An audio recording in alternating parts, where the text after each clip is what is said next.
we've talked a little bit about how Holy Moments has impacted you personally, and sort of set the stage that Holy Moments is the answer to the mess of life. So, what is a holy moment, and how do I have one?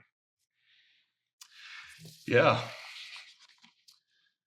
So one of the things I did in the book was I really spent time on defining the holy moment.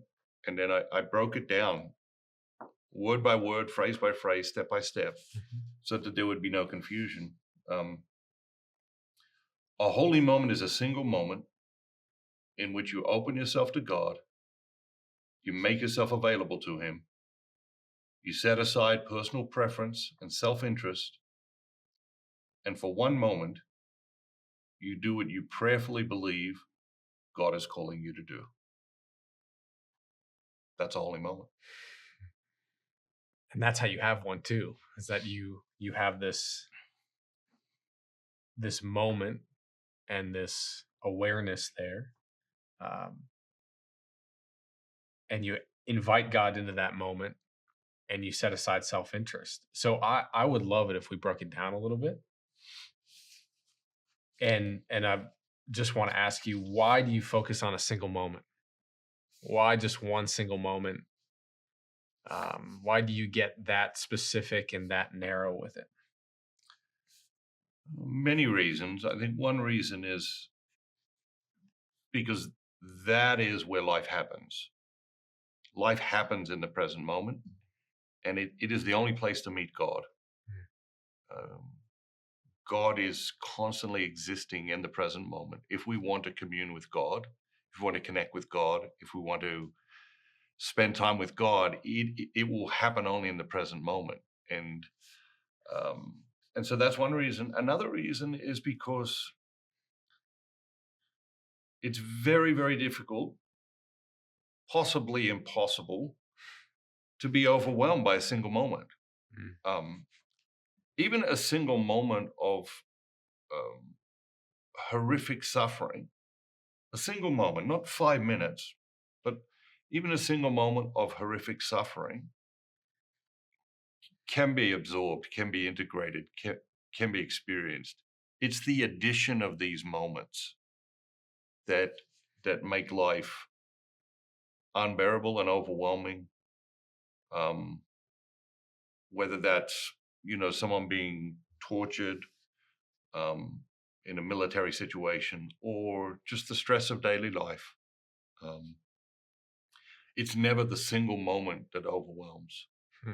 It's the addition of moment upon moment upon moment, and so um, the single moment is really important because especially when someone is setting off on a spiritual journey, when someone has the sense, okay, there must be more to life. I must be missing something. I feel like I'm called to more. I feel like I'm capable of more. All those sorts of things. They're in a very tender place. And um, what religion tends to do to people in that moment is overwhelm them, Hmm. And Jesus talks about the idea that,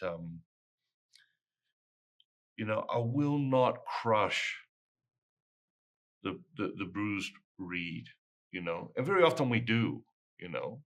People come, they're in these early stages, they're very vulnerable, they're very fragile. It's like just um, a little sprout growing out of the earth. A strong wind can destroy it. Hmm. Um, and so it's very important when people want to grow spiritually that we don't overwhelm them, and a single moment doesn't overwhelm them.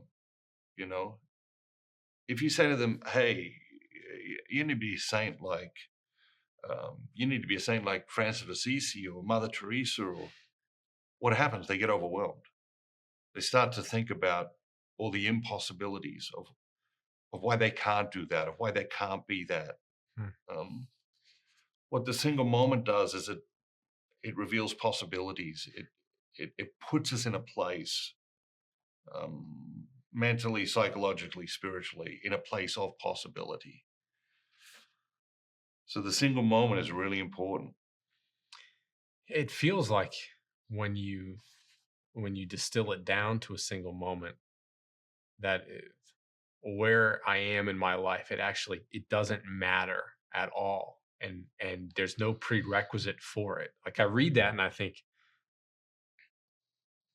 I don't need any background or any training or literally anything in order to have a holy moment.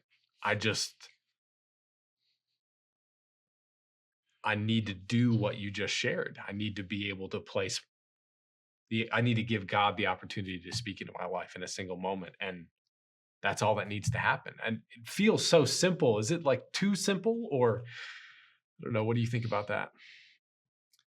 I mean, in a lot of my writings, I talk about the idea that, like, if you get to an end of a chapter or if you get to end of a book and you feel overwhelmed, you have misunderstood what I'm trying to say. You know, at the end of each point, at the end of each chapter, at Mm, the end of each book, I want my reader to be able to say, "Wow, I can do that." mm, That's possible. That's not overwhelming. It's not too much. I don't need a doctorate in this or a master's in that to begin. I can begin today, and I really can do that. And so, if you ask, is it too simple? I I would argue there's no such thing. mm, Um, our capacity to complicate things is astounding and devastating. Even the simplest things, we have a tendency to complicate them.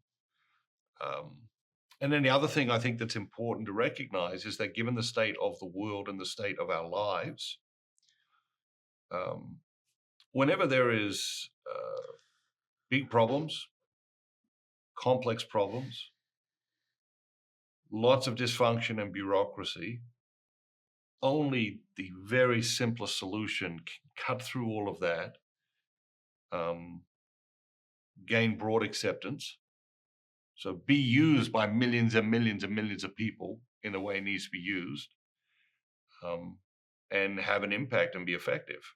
And um, I would argue that Holy Moments is not too simple.